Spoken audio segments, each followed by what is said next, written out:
your post that you put on your post on X last night about the Democratic response here. What is it about the Democratic response to these protests that's concerning you? What I'm saying, it's like you can't defend when people start setting things on fire, or they start damaging buildings, or going after members of law enforcement. That's not free speech. That is not peaceful protests. And I'm very supportive of immigration as well too. We have to find a way forward. The two must be true at the same time, and that's what it's about. Are Democrats not reacting appropriately in your view?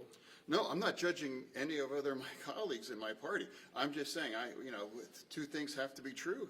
Like you can't be quiet on those things. You have to just call it really what it is.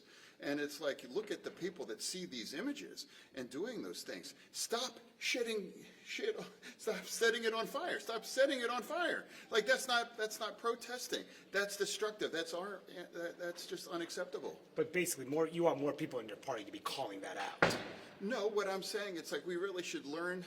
We should have learned the lesson back in 2020. Absolutely, there was righteous outrage over what happened to George Floyd, but that never means that you can support or be quiet if there's destruction or rioting and destroying and looting and those kinds of things. It's like that's the thing. So that's where we're at. I don't ever support attacking immigrant communities. So that's the point. Do you think it was appropriate for the president to throw in to send the National Guard? Are you supportive of him sending in the National Guard and the Marines into LA? Well, I remember in 2020 when I was lieutenant governor, they sent the National Guard to Philadelphia in the middle of the unrest. So for me, it's like I don't agree with those in every situation. But what I'm trying to say is that as long as people aren't setting stuff on fire or destruction, I don't think you're going to have those situations if it's going to happen. But in this situation, should the president have sent in the National Guard and the Marines?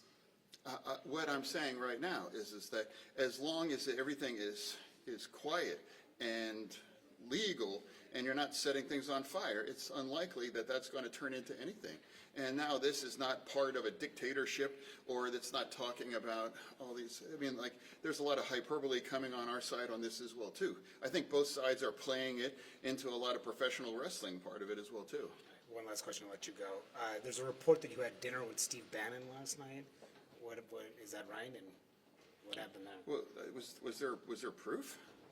I just saw that. No, right? Did that happen? Yeah, it's like, I'm not really sure why that's news. Who I'm having dinner with? What was that like? Well, I'd love to have a beer with you. Sure. You never invited me.